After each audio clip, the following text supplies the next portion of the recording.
Speaking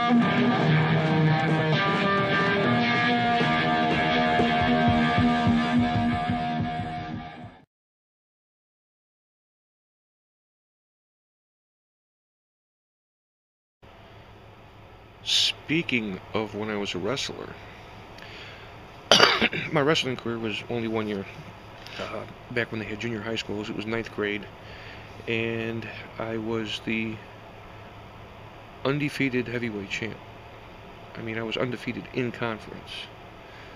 I did lose one time out of conference. Um, it was a year long, but the loss, it was a kid from DeKalb, Illinois. DeKalb, Illinois is a farm community, and this kid was a farm boy. He probably picked up cows, and he beat me pretty good. He wound up pinning me, and there was nothing I could do about it. It really pissed me off. It was that one blemish in that otherwise, perfection kind of thing. Well, years and years later, when my son Matt was playing football for Bartlett High School, Bartlett, Illinois, they had a game against DeKalb, and they didn't play it in a big stadium like, sometimes they would let them do.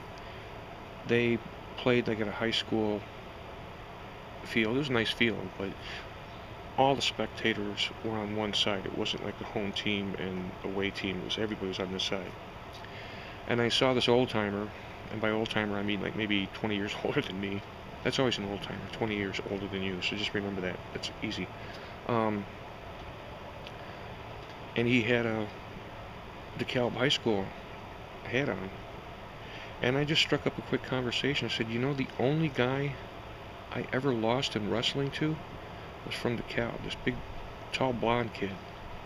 And now if I can't remember the kid's name, but if you said it to me right now, I'd be like, oh yeah, so maybe there's some kind of mental block. But the guy said his name, I'm like, yeah, that's him. He goes, what year did you wrestle? I said, 73.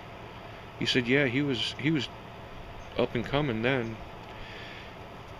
He wound up telling me that kid that year was the state champ and in his class, and I felt kind of absolved. It's like, wow, he really was that good. It wasn't that I sucked. He was really that good.